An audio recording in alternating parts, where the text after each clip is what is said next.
Hey guys, All Sports 83 here with another edition of XFL Casual, and we're just a few days away from the season, and the wait is almost over.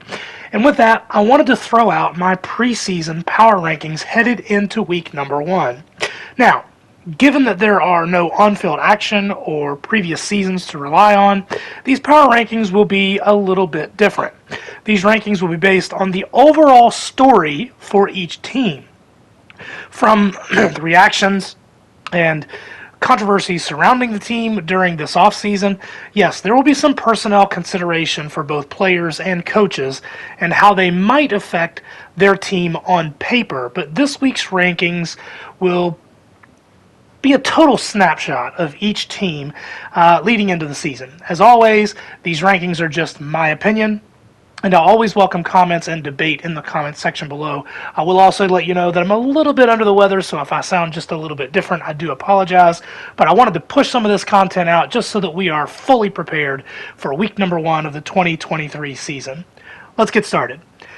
Number 8 may be a surprise to some, but I've given it last place to the Vegas Vipers. Now, just because they're in the last in the rankings doesn't mean that they don't have a lot of things going for them.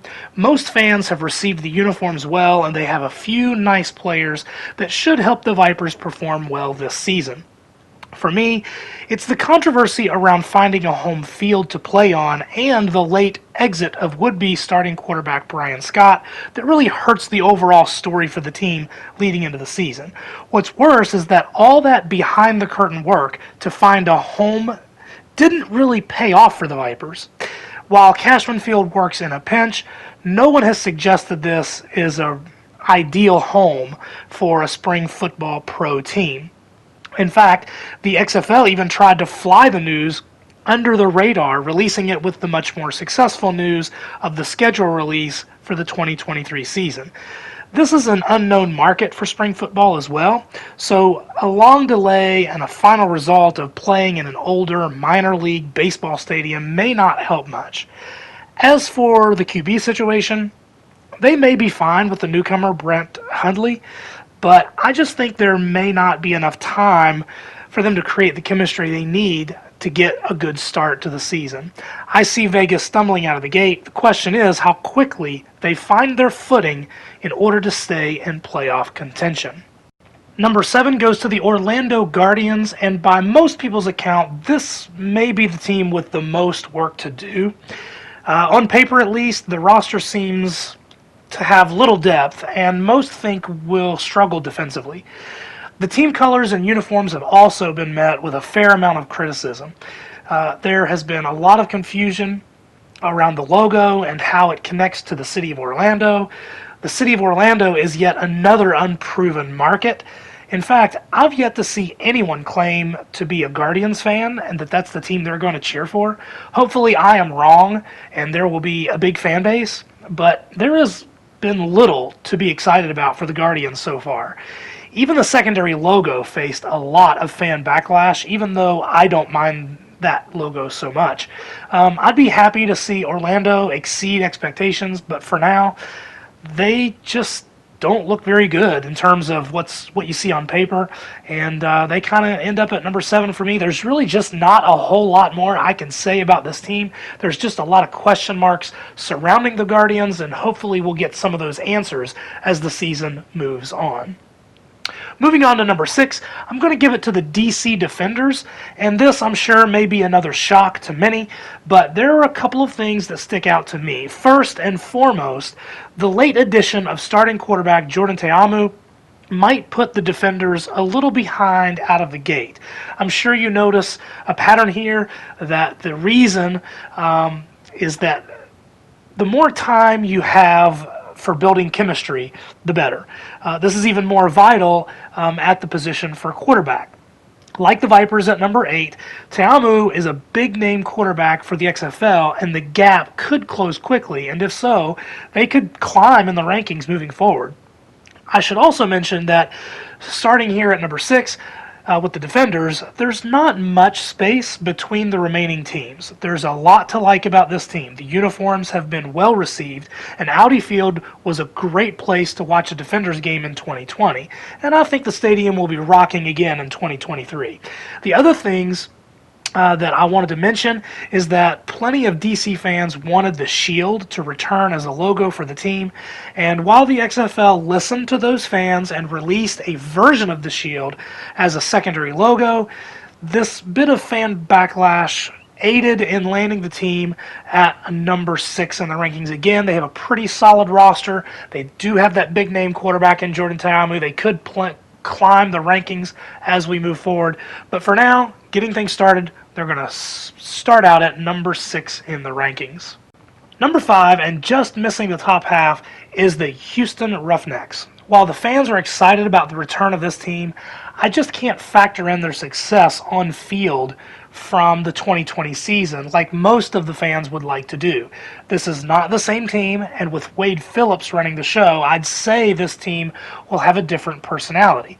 Now, that's not to say that it's a bad thing.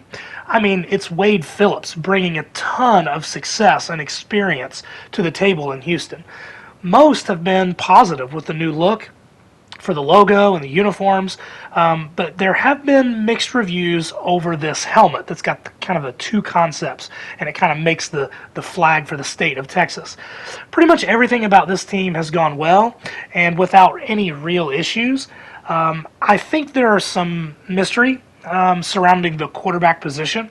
If the potential of Cole McDonald and Caleb Ellaby comes to fruition, then the naysayers will be silenced. As for Brandon Silvers, I've just never been super impressed with his play, but we shall see if he's able to get the job. I'm not really sure if he will, but if he does land the job, we'll see what happens.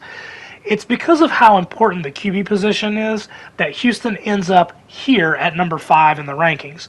There's just too much mystery here for me, but we'll see what happens as we get the season started, even though they do have a pretty solid roster overall. Number 4 goes to the Seattle Sea Dragons, and I'll be honest, the rankings here could really be interchangeable with the top 4 spots going into week number 1. A proven and experienced head coach? Check. Exciting offensive scheme? Check. A solid on-paper roster with some star power? Check. A fan base that showed plenty of loyalty in 2020? Check. A lot is going right for Seattle. I put them at number 4 only because the new logo has had some mixed reviews, as well as the addition of the word sea in Sea Dragons. I've heard many say they will just continue to call them the Dragons, so the change has proven awkward at best for the team. Everything else has been really positive for Seattle.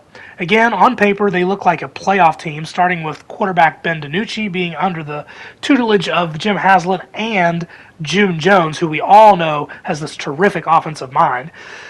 This is going to be a fun team to watch, and there should be positive results for the fans to watch in Seattle going into 2023.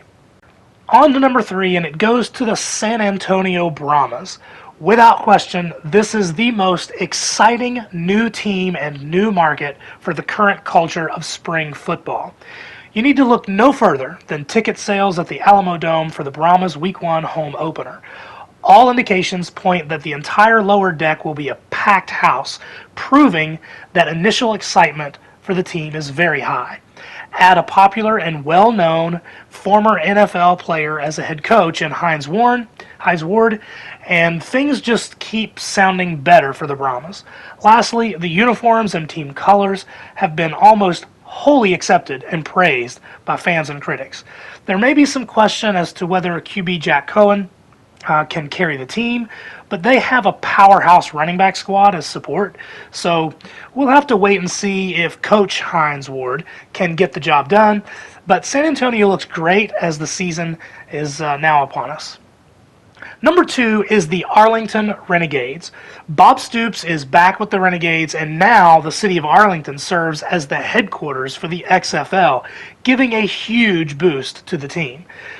With another seemingly rock-solid roster that includes likely starter Kyle Sloter, and exciting running backs Keith Ford and Adrian Killens, the Renegades look formidable from the top down. Along with Stoops, this is a deep coaching staff which includes brothers who coach either side of the ball, Jonathan and Jay Hayes. There is a lot of positivity around the colors and uniforms for this team, except for one thing, and that is the absence of the 2020 Renegade logo. The vast majority of fans are demanding this logo find its way back as the primary logo and not just the secondary. This is the only reason the Renegades land at number 2 on the list. Aside from that, it's all excitement surrounding Arlington and the Renegades. And finally, the St. Louis Battlehawks land number 1 in our preseason power rankings, and there are many reasons. Let's start with how positive the team colors and logos have been from 2020 until now. While there were some minor tweaks that were met with some mixed reviews, namely the helmet, there's really been no negativity around this team. Add head coach Anthony Becht, who has really been a champion for the league and his team, and the excitement has been building and building in St. Louis. Speaking of the city, this is a fan base that we all know by now they were in full support of the Battlehawks in 2020, and it doesn't seem like that has trailed much at all. As the most successful market from that XFL 2020 season, there doesn't seem to be any drop-off. Lastly, and most importantly, the Battlehawks may have the best player at the most important position in A.J. McCarron. With NFL experience and some success, McCarron could easily become the new face of the league, which is a good thing for St. Louis. This team has a lot of hype and a roster capable of getting the job done. Things are looking up in St. Louis. The fans are going to be packing that dome, and I'm excited to see what's going to happen for the Battlehawks this season. And those are my rankings. Again, there's a lot of guesswork and some unconventional metrics, but as always, let me know what your power rankings are. Let me know what I missed or where you agree or disagree. I'll be looking forward to what you have to say. Until then, have a good one.